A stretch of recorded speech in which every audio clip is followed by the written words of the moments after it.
হ্যাঁ চিনোস বাইতে বেজা একবার তাবাতর বের করুন চিনোস তুই কষ্ট করে বাড়ি ঘর করছি এখন আমরা বাসাতে বাইরে যাবো চুপ থাক কেন বা একটা কথা বলবেন না আপনার মরণের ভয় নাই আমার বাড়ি আমার টাকা আমার ঘর হ্যাঁ আপনাকে এত কষ্ট লাগে কি লিখে এতদিন যে ভাবা খাইছেন এত তুই চুপ থাক তোর বাড়ি তোর ঘর প্রমাণ আছে কোনো প্রমাণ আছে হ্যাঁ সব কিছু আসবো না কই গো আমার বাড়ি থেকে আমি কোথাও বাইরে না যদি বাইরে কেউ আপনারা বাইরেবেন মুখ একটা লাইতে একটা তাবাতর করলাম চিনোস তুই ভাইয়া এখন কিন্তু একটু বেশি রকম হয়ে যাইতেছে এই তুই চুপ থাক যেটা করে মনোযোগ দিয়ে শোন আমি কই টাকা পয়সা কম আছে হ্যাঁ আল্লাহ আমাকে অনেক কিছু দিয়েছে বুঝছস এই বাড়ি গেরি সব তোর নামে ওই ফক্কিনির বাচ্চারে ছাইরা দে ভালো জায়গা তোর বিয়া দেবো ঠিক আছে টাকা পয়সা আলাদা দেখে পোলাপান মেয়ে দেবো ফক্কিনির আর কিচ্ছু নাই ঠিকই বলছো তোমার ভাইয়া তুমি এর তালাক দিয়ে দেওয়ার ভালো লাগে না তোমার ভালো জায়গা আমরা আর কিছু আছে আর কিছু নেই এখন রাস্তার ফকির ওটা বাদ দিয়ে দে ভালো জায়গায় বিয়ে দেবো দেখতে অন্য আমরা যা করতেছি তোমার ভালো লেগে কইতেছি কি চিন্তা করতেছস এত চিন্তা ভাবনা করে কোনো কিছু হয় না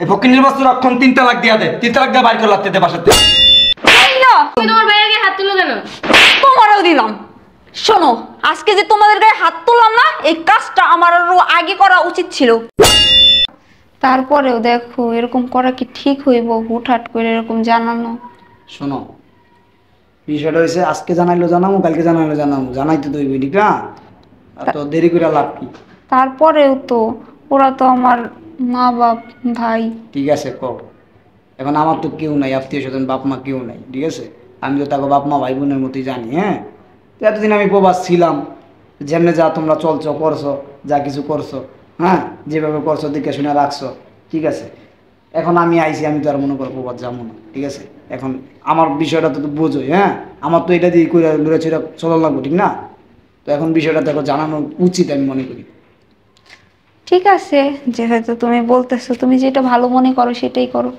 আমি আর কি বলবো কি ব্যাপার জামাই কিছু কইবে নাকি ডাকলা যে হ্যাঁ ভাই আসলে আপনার একটা বিষয় না জানাইলি না সেটা হয়েছে কও আপনারা তো জানেন আমি দীর্ঘ 15 বছর প্রবাস করলাম আপনার বললে বিয়ার করার পরে আপনার বাড়ি রাইতে আমি প্রবাস গেছি চাইগুলো আমার কেউ নাই আপনারাই আমার সব আপনারা বড় ভাইয়ের মতো জানি মায়েরা নিজের মায়ের মতো জানি আমরা তোমার তো ছোট ভাই ঠিক আছে তো যাক প্রবাস তো কত কষ্ট করছি কত পরিশ্রম করছি হ্যাঁ এটা আপনারা সবই জানেন আপনার আর কি করুন তো এখন বিষয় হয়েছে আমার জীবনের অর্ধেক আমি প্রবাসী পার করলাম কষ্ট করে বহুত শখ ছিল যে ঢাকা শহরে একটা বাড়ি করবো গাড়ি করবো তো আল্লাহর রহমতে সেইরও আমার মনের আশা পূরণ হয়েছে তো এর ভিতরে আমারও যেরকম অবদান আছে আমি বিদেশ থেকে টাকা পয়সা দিয়েছি প্রবাস থেকে টাকা পয়সা পাঠাইছি আপনারা দায়িত্ব সহকারে আমার কাজগুলো সম্পূর্ণ করছে কথা না পাশে কি করবে এটা খোলা খালা কই আলো এখন দেখেন ভাই বিষয় হয়েছে এতদিন আমি ছিলাম না আপনারা তো সব কিছু দেখছেন করছেন সব কিছু খাইছেন এখন আমি চলে আইছি এখন আমার হয়েছে আমি তার প্রবাস যাবো না একবারে চলে আইছি কত বছর আর প্রবাস করবো আম্মা বুঝেন না দেশে থেকে কি করবো দেশে কোনো কাজ কাম আছে না তারপরও এত বছর ধরে বিয়ে হয়েছে আমাদের আজকে 16-17 বছর ধরে বিয়ে হয়েছে এখন তো আমরা সন্তানের জন্য নেই এই প্রবাস কইরা টাকা পয়সার লেগে কিছুই করতে পারি না সব কিছু তো টাকা পয়সা না আম্মা আপনি তো মুরব্বী মানুষ বোঝেন মানুষেরও তো জীবনে সকালের চাহিদা সব কিছুই থাকে তো আপনার মায়ে অনেক কিছু স্যাক্রিফাইস করছে আমার জন্য আমিও করছি আপনারাও করছেন তো এখন ডিসিশন হয়েছে বাড়ি করে সব আল্লাহ দিলে 5 তলা কমপ্লিট হয়েছে গাড়ি হয়েছে বাড়ি হয়েছে এখন আপনাদের আসলে কীভাবে কথাটা বলি আমি বলতে চাইনি কারণ আমার আসলে পড়ারও কিছু নেই আপনারা একটা কাজ করেন এতদিন তো সবই আপনারা দেখছেন শুনছেন আমি তো কোনো হিসাব কিতাব চাইও নি আপনার কাছে বাড়ি ভাড়া দিয়েছেন খাইছেন চলছেন পিছেন আপনারা এখন আমারও তো একটা কাজ করেন আমি হয়েছি যেহেতু আয়া পড়ছি আমার এই ফ্ল্যাটটা তো পুরো ফ্ল্যাটটা আমারই লাগে থাকার জন্য ম্যামে আমার আসলে যেরকম আপনারা মাঝে মাঝে আসলে তো লাগে আর পুরো বাকি ফ্ল্যাটগুলো আমি ভাড়া দিই আপনারা আপাতত ওই যে আপনাদের বাড়ি যে গ্রামে যে বাড়ি আপনারা ওইখানে চলে যান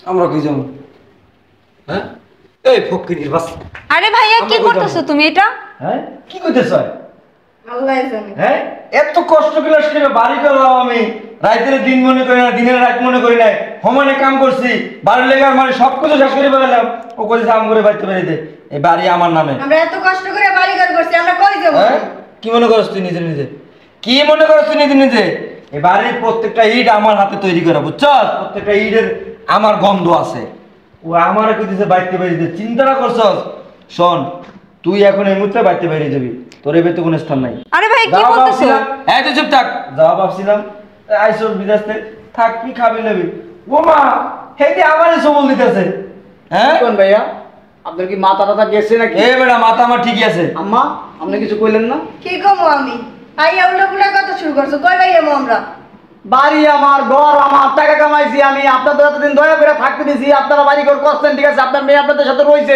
আপনারা তো চলছেন আমার টাকায়, আর আমার বিলাসীরা সব করছেন আমার টাকায়। এখন আমি আইছি, আমি আর প্রবাদের না, আমার বাড়ি আপনারা খালি করে দেবেন গা। এবারে তুই চুপ থাক একদম চুপ থাক এই এলাকার মানুষে জানে যে বাড়ি আমার না বুঝছস তুই 1000 বার কইলেও কোনো মানুষ বিশ্বাস করবে না যে বাড়ি তোর বুঝছস তো এনতে বাসাতে বাইরে ভাইয়া তুমি এসব কি বলতেছো এই তুই চুপ থাক তোমার ভাইয়ের মাথা গেছে বুঝছো, আর ওটা তোমার ভাইয়ের কে, তোমার মা মুরব্বী মানুষেরও মাথা গেছে। আচ্ছা আম্মা, বিদেশ থেকে লক্ষ লক্ষ টাকা আমি পাঠাইলাম, রাইতের রাত মনে করলাম না, দিনের দিন মনে করলাম না, শরীরের ঘাম জড়াইয়া রক্ত জড়াইয়া টাকা পাঠাইলাম, সেই টাকা দিয়ে বাড়ি করলেন, গাড়ি করলেন, আর এখন কি বলেন সব আপনাদের। শয়তানের বাচ্চা তুই এত কথা কইছিস কি রে যা বাসাতে বাইরা যা আরে মা তুমি কি করতেছো এগুলা কি করতে আসছিস ঠিকই করতে আসছিস চুপ থাক কথা কইছ না করো আম্মা আপনার আমি নিজের মায়ের মতো জানি, আমার মা নাই। তুই মায়ের মতো কিরমের জানো বাসাতে বের করে দিতেছ এই মায়ের মতো জানো আমি আপনার বের করে দিতেছি। তা কি করতে এত বছর আপনি খাইছেন এত হয় নাই, থাকছেন এত হয় নাই। এত কষ্ট করে বাড়ি ঘর করছি এই পোলাটারে লইয়া আর ও আইছে আমার বাসাতে বের করে দিতে আছে আমাগো আর ও এই খারাই খারাই হনে মাইয়া আমার এ বেটা হন তোরা যা ভাবছিলাম এই ভেতরে রাখবো তোর এই ভেতরে কোনো স্থান হবে না এখন বাসাতে বাইরে বাড়তে বাইরে এই বাড়ি আমগো আমগো নামে বাড়ি তুই আমগোরে কথা আমাকে বাইতে বাইরে বাইরে দিতে তো সাহস কত বড় বাইরে বাইরে ভাইয়া একটু বেশি রকম হয়ে যেতেছে কিন্তু তুই একদম চুপ থাক খালি বড় তোমার মাইয়ের আছে কত বড় সাহস আমার মুখে মুখে তর্ক করে চুপ থাক সব খারাই খারাই দেখ কোনো কথা কবি না তুমি আমার জামার সাথে এরকম করতে পারো না আরে বাবার বাবা জামাই থেকে তুমি করে দিও হ্যাঁ শোনেন। তোমার জামার বাড়ি না বাড়ি তো আমগো এটা শোনান ভাই, এতক্ষণ বহুত ভদ্রতাতে আইছি বোঝেন নাই, বারবারে জামা ঠেলাইতেছেন ধাক্কাইতেছেন বাইরে দিতে কইতেছেন কই বাইরে মমি কই বাইরে মু, এতক্ষণ ভদ্রভাবে কইছি, আসলে আপনারা ভদ্রতার মানুষ না বুঝছেন। আপনাকে যদি আমি যখন ফার্স্টে আইছি আইয়া গাছ ধাক্কাতে বাইক পেতাম তাহলে ভালো হইতো বুঝছেন নি। তার কি করতে চাও তুমি এই দাঁড়াও ফকিনির বাচ্চা ছোট লোকের বাচ্চা তোর কত বড় সাহস তুই আমার গায়ে তুলবি তুলবি আজকে ভাইয়া! তুলবি হ্যাঁ চিনো বাচ্চা বেটা একবার তারপর তোর বের করুন চিনোস তুই হ্যাঁ ভাইয়া এখন কিন্তু বেশি রকম করতেছো ওর কত বড় সাহস ওঠো তুমি এই তুই ধরবি না রে হ্যাঁ? তুই এরমের কারো কি লিখে আয় তো তোমরা এরকম করতেছো কেন চুপ থাক কি গো কথা কবি না তোমার মা তোমার ভাই পুরা ফ্যামিলি আমার লোক এরকম আচরণ করতেছে, আমার বাড়ি থেকে আমারটা খাইয়া তুমি কিছু বলতেছো না কেন? তোমরা এরকম কেন করতেছো ওই চুপ থাক কেন করতেছিস তুই বুঝছ না হ্যাঁ আমগুরে বাইতে বাইরে তুই কিছু কষ্ট আবার আবার টান টান টান তো আচ্ছা তোমাদের বেরোতে বলতেছে তোমরা যাও না কই যাবো দেখছো দেখছো এত কষ্ট করে বাড়ি ঘর করছি এখন আমরা বাসাতে বাইরে যাবো চুপ থাক কেন বা একটা কথা কবি না মানে তোমার মাইয়াই বুঝছো মানে এই যে বুদ্ধি দিছে না এই বুদ্ধিতে গেছে করিল এখন আম্মা কি কইতেছেন আপনি? কি কই দিয়েছি বুঝো না বাংলা কথা আপনার কি আসলে একটু শরম না জানেন আপনি বুড়ো হয়েছেন? হ্যাঁ আপনি কি মরবেন না? আপনার মরণের ভয় নাই? আমার বাড়ি আমার টাকা আমার ঘর, হ্যাঁ আপনাকে এত এত কষ্ট লাগে কি লিগে? এতদিন যে ভাবা খাইছেন এত এবারে তুই চুপ থাক তোর বাড়ি তোর ঘর প্রমাণ আছে কোন প্রমাণ আছে হ্যাঁ সব কিছু আমগো এই এলাকার এই মহল সবাই জানে যে বাড়ি আমগো নামে তোর কোনো যে কোনো অস্তিত্ব নাই বুঝছ কথা কম কইয়া বাড়তে বাইরে না কিন্তু লাইতে তোর একটা মাথাটা ছুড়েলাম দিয়েছেন আপনি কই লইব আমার বাড়ি থেকে আমি কোথাও বাইরে না, যদি বাইরে কেউ আপনারা বাইরে নেবেন আমি ব্যবস্থা মাইনের ব্যবস্থা নিব আমি। তুই আইনের সব কসুরা করিস বাইরে তো মুখ লাইতে একটা সাফারত করলাম চিনিস তুই হ্যাঁ ভাইয়া এখন কিন্তু একটু বেশি রকম হয়ে যেতেছে এই তুই চুপ থাক যেটা করে মনোযোগ দিয়ে শোন আমাকে টাকা পয়সা কম আছে হ্যাঁ আল্লাহ আমাকে অনেক কিছু দিয়েছে বুঝছ এই বাড়ি গেড়ি সব তোর নামে ওই ফকিনির বাচ্চারে ছাইরাতে ভালো জায়গা তোর বিয়া দেবো ঠিক আছে টাকা পয়সা আল্লাহ দেখে পোলাবার মেয়ে দেবো ওই ফকিনির আর কিচ্ছু নাই আর কিছু আছে ওর কোনো এই প্যান্ট শার্ট কিচ্ছু নাই আর এটি ছাড়া কিছু আছে ওর লাগে বাড়ি কর ঠিকই বলছো তোমার ভাইয়া তুমি এর তালাক দিয়ে দাও ভালো লাগে না তোমার ভালো জায়গা আমরা আর কিছু আছে আর কিছু নেই এখন রাস্তার ফকির হ্যাঁ। ওটা বাদ দিয়ে দে ভালো জায়গায় বিয়ে দেবো দেখতে অন্য আমরা যা করতেছি তোমার ভালো লেগে কইতেছি কি চিন্তা করতেছস এত চিন্তা ভাবনা করে কোনো কিছু হয় না এই ফকিনির বাচ্চার অক্ষণ 3 তালাক দিয়া দে 3 তালাক দিয়ে বাড়ি করে লাগতে দে বাসাতে দেখো আমি তোমার অনেক বিশ্বাস করছি, অনেক বিশ্বাস কইরা বিদেশ থেকে লক্ষ লক্ষ টাকা পরিশ্রম কইরা কামাইয়া সব তোমার কাছে পাঠাইছি, তোমার অ্যাকাউন্টে পাঠাইছি, আর এখন তোমার মা বাবা তোমার মা ভাই ভাবি কি বলতাছে? হ্যাঁ কি হনস তুই ওর কথা নরম ভুলে লাভ আছে ওর রাত্রিতে বাসাতে বাড়ি কর এই না এখন একটু বেশি রকম করতেছো। তুমি তোমার ভাইয়ের গায়ে হাত তুলো কেন? তোমারও দিলাম। শোনো, আজকে যে তোমাদের গায়ে হাত তুললাম না, এই কাজটা আমার আরো আগে করা উচিত ছিল, কিন্তু আমি দেখছো আম্মা, হ্যাঁ তোমার প্যাডের মাইয়া আমার হাত ধরছে, আমি ওর বড় ভাই। তোর সাহস দেখে বাঁচি না, তোর এত বড় সাহস দিছে কিনা? সাহসের কি দেখছো? এটা তো অনেক পরে করে ফেলছি। এই থাপ্পড়টা যদি আজ থেকে আরো 10 বছর আগে দিতাম না, তাহলে বেশি ভালো হইতো, কিন্তু এতদিন আমি কিছু করি নাই। আমার হাজবেন্ড কষ্ট করে প্রবাস থেকে ইনকাম করে যে টাকা দিছে, ওই টাকা দিয়ে তোমরা এই বাড়ি ঘর বানাইছো, এতদিন বিলাসিতা করছো। আর আমার হাজবেন্ড বাংলাদেশে আসার পরে আমার হাজবেন্ডকে বের করে দিতেছো। তোমাদের সাহস দেখে আমি বাঁচি। এই মেয়ে প্যাডে ধরছো, এই মেয়ে প্যাডে ধরে লাইলে বসে বড় করছো, এখন জামার কথা সবাই ভুলে গেছে, কেন মার হচ্ছে না বাইরে হচ্ছে না। তোর যে কিলে গেলে দেখালে নুন খাওয়াই মারি আল্লাহই জানে। হ্যাঁ, এখন যদি আমি তোমাদের সাথে তাল দিয়ে চলতাম, তাহলে তোমাদের কাছে আমরা ভালো থাকতাম। আর এখন তোমাদের সাথে তাল দিতে পারতাছি না, এখন তোমাদের কাছে ভালো না। আসলে আমি এতদিন দুধ কলা দিয়ে কাল সব পুষছি, তা না হলে আমার বাড়িতে থাইকা আমারটা খাইয়া আমারটা পইরা আরামায় এসে বিলাসিতা কইরা আমার চোখের সামনে আমার হাজবেন্ডকে ঘাড় ধাক্কা দিয়ে বাড়ি থেকে বের করে দেওয়ার সাহস তোমাদের কে দিছে? হ্যাঁ, আর আমার হাজবেন্ডরে আমার সামনে বাসা থেকে বের করে দাও, এটা কি আমি আমার চোখের সামনে বয়ে বয়ে দেখবো? এটা মনে করছো? শোনো, এই বাসা থেকে আমার হাজবেন্ড না, যদি কারো বের হতে হয় সেটা তোমরা সবাই বের হইবা। এখন এই মুহূর্তে আমার বাসা থেকে বের হও, বের হও, নয়তো আমি ভুলে যাবো যে তুমি আমার মা। আমি তোমার গায়ে হাত তুলতেও একবার ভাববো না। কি বলো মা, তুই এগুলো বলতে পারো আমারে? আমি তোর মা না? চুপ থাকো, তোমাদের আর কোনো কথা আমি শুনতে চাই না। তোমরা হয়তো কাল সাপ, সুযোগ পাইলে আবার সবল মারবা। তোমাদের আমি আর বিশ্বাস করি না, বের হও। আসলে দেখ, আমরা না একটু শয়তানি করছিলাম না মা, একটু মজা করছি। দুলাভাই না একটু শয়তানি করছে, তুই কিছু মনে করিস না। এমনি একটু দুলাভাই দেখলাম টেস্ট করে, আসলে দুলাভাই কেমন রিয়াক্টটা করে, ঠিক আছে? তুই কিছু মনে করিস না, যা আবার হচ্ছে ভুলে জায়গা। আরে তোর বাইক হইছে, কয় কি কয় দুলো ভাই আইলে রুমের কোন হ্যাঁ। দেখুন কেমন করে। চল আম্মা ঘরে যাই। কে আর ঘরে যাবে? দাঁড়াও ওই জায়গায়, তোমাদের কোনো ঘরে যাইতেই পড়া। বের হও, বের হও। আর শোনো মা, তোমাকে একটা কথা বলি, জন্ম দিলেই না মা হওয়া যায় না। যে মা নাকি মেয়ের সুখ সহ্য করতে পারে না, আমার হাজবেন্ডের কাছ থেকে আমারে আলাদা করে দেওয়ার জন্য তোমাদের এত মাথায়, মানে তোমরা কি এই সম্পদ দেখা সম্পদের লোভ আর সামলাইতে পারতেছো না, টাকা পয়সার লোভ আর সামলাইতে পারতেছো না। শেষ মুহূর্ত আমার হাজবেন্ডের কাছ থেকে আমারে আলাদা কইরা তারপর তোমরা কি এগুলা বিলাসিতা করতে চাইতেছো? আমারে অন্য জায়গায় বিয়ে দিবা? আরে একটা সংসার ভাঙা আর একটা মসজিদ ভাঙা সমান কথা। যে একটা সংসার ভাঙে আর একটা মসজিদ ভাঙে, সে সমান অপরাধী। আর তুমি ঠিক একটা মসজিদ ভাঙার অপরাধটাই করতে চাইছিলা, কিন্তু আমি সেটা করব না। আমি আমার হাজবেন্ডকে যথেষ্ট পরিমাণের ভালোবাসি, সেটা তোমাদের চাইতে বেশি। কারণ বিয়ের পরে তার একমাত্র সম্বল তার হাজবেন্ড। মা বাবা আজ আছে কালকে নাও থাকতে পারে, কিন্তু তার হাজবেন্ড তার পাশে সুখে দুঃখে সব সময় থাকবে। সো তোমরা আমার বাসা থেকে বের হও, তোমাদের আর কোনো কথা বলতে চাই না। বুঝ না, আমার আসলে ভুল হয়ে গেছে। আর একটা কথা বলবেন না ভাইয়া, আর একটা কথা আপনারা বলবেন না, অনেক বলছেন। শোনেন, আমার বড় ভাই নাই, আমার পৃথিবীতে কেউ নাই। আমি সারা জীবন প্রবাস কাটাইলাম, আজকে 15টা বছর প্রবাস কাটাই এত টাকা আপনাদের কাছে পাঠাইছি। আমার টাকা দিয়ে আপনারা আরাম আয়াত বিলাসিতা কইরা আজকে আমার বাড়ি থেকে ডাকাটা বাই করে দেন, আমার শরীরে হাত তোলেন। আর মা, আমার তো মা নাই, আমি তো আপনার মায়ের আসনে বসাইছিলাম। আপনি কিভাবে এরকম একটা কাজ করতে বললেন? হ্যাঁ, আমি আপনারা মা ভাবছি, কিন্তু আফসোস আপনি আমার কখনো সন্তান ভাবেন নাই। আরে শোনেন, আমি তো বলছিলাম যে আমার বাসা খালি করে আপনারা আপনাকে বাড়ি যান, আমি কি আপনাকে আসলেই পাঠিয়ে দিতাম? হ্যাঁ বাবা, আমাকে ভুল হয়ে গেছে, মাফ করে দাও, বুঝতে পারি না। এটা ভুল না, আপনাদের ভিতরে লোভ বাসা বাঁধছে, লোভ।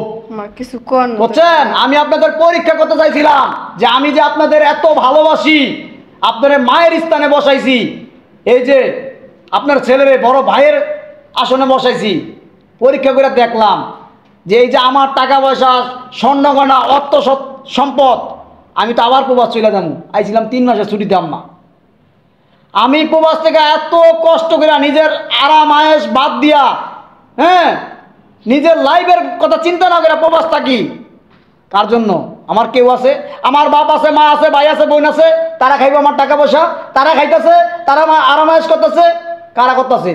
আপনারা করতেছেন। আসলে জামাই যা বলে ঠিক আছে। আর একটা কথা বলবেন না, আমার চিনা হয়ে গেছে আপনাদের। আমি আপনাদের যা আছে একটা পরীক্ষা করলাম, বাবা ওরা বসতে পরীক্ষা করে দেখলাম যে বইরা যে যদি আমি আপনাদের বাড়ি থেকে বাইক করে দিতে চাই আপনারা কি করেন। এই পরীক্ষাটা আপনাদের করলাম, বাবা আপনাদের আসল রূপ বাইরে হয়ে গেছে যে আপনারা কি ভালোবাসেন। আপনারা আমারও ভালোবাসেন, আমারে না, আপনারা ভালোবাসেন আমার টাকা পয়সারে। মানে আমি টাকা পয়সা দিছি এলে আমি ভালো ছিলাম, বাবা বাবা সোনা লক্ষ্মী। যে আমি বলছি যে আমি আর প্রবাস যাব না, আমার বাড়ি থেকে আপনারা বাইরান, এই আপনাদের আসল রূপ বাইরে গেল। হ্যাঁ শোনেন, এখন সত্যি কথা বলতাছি, এখন ফাইনাল কথা বলতাছি। এই মুহূর্তে থেকে আমি চাইতাছি না যে আপনারা আমার বাড়ি থাকেন, আপনারা আমার বাড়ি থেকে এই মুহূর্তে বেরোন। মা বুঝানো তোর জামাইরে একটু। কি বোঝাবো? তোমাদের মতো নিমক হারাগান, তোমাদের মতো বেইমানের আমার বাসায় কোনো জায়গা নাই। বের হও, বের হও, নয়তো আমি ঘাড় ধাক্কা দিয়ে এখন বের করে দিব। বের হও। আসলে দেখ আমরা কই যাবো, আমাকে তার বোঝাস না, বাড়িঘর তো নাই। জাহান্নামের চৌরাস্তায় যাইবা। এখন যদি বের না হও তাহলে আমি গায়ে হাত তুলতে বাধ্য হব। তোমাদের এক একজনের ঘাড় ধাক্কা দিয়ে আমি বাসা থেকে বের করে দেব। বের হও। জামাই দেখো আর একটা কথা বলবেন না, বেরোন। চত্ব সব। আমি এতদিন দুধ কলা দিয়ে কাল সাপ পুষছিলাম। ওগো দেখো না, তুমি কিছু মনে করো না। আসলে ওরা যে এরকম করবে আমি কখনো ভাবতেও পারি নাই। আমি যদি এরকম ভাবতাম তাহলে কখনোই এরকম করতাম না। যাই হোক, তুমি কিছু মনে করো না। ওরা না হয় ভুল করে ফেলছে, ওরা এরকম করছে দেখে আমরা তার এরকম ঠিক আছে করতে শোনো, পারি না। আমি কিছু মনে করি নাই। তুমিও তো ভাবছো আমি আসলে তোমার বাপ মারে সত্যি সত্যি বাই করে দিই। আসলে আমি সত্যি সত্যি বাই করতাম না। আমি তাদের একটা পরীক্ষা করলাম যে তারা কত ভালোবাসে, তারা আমারে কত ভালোবাসে, একটা পরীক্ষা করলাম, দেখছো তো। আর তোমাকে অনেক ধন্যবাদ। মানুষ বলে প্রবাসীর বউরা, প্রবাস গেলে প্রবাসীর বউরা বিভিন্ন মানুষের সাথে সম্পর্ক করে, বিভিন্ন মানুষের সাথে এটা করে এটা করে, কিন্তু আমি দেখলাম এই ভুল ধারণাটা। আমি প্রবাসী দেখলাম যে আমার বউ, আমার বউয়ের যে সততা, আমার বউয়ের ভিতরে যে আদর্শ, আমার বউ যে আমার আমি সময় দিতে পারি না, 15 বছর ধরে প্রবাস করি, আমার বউ যে আমার এখনো কতটা ভালোবাসে এটা আমি দেখলাম। আসলে যাই হোক, আমি অনেক খুশি হয়েছি।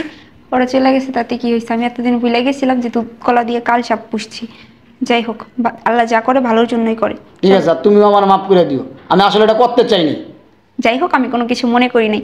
অন্তত বিশ্বাসঘাতকদের তো চিনতে পারছি। চলো ভেতরে চলো। ঠিক আছে শোনো, বলো। 3 মাসের ছুটি দিয়েছিলাম, ডিসিশন চেঞ্জ, আমি আর প্রবাস যাবো না। আচ্ছা, তোমার আর যাইতেও হবে না, চলো।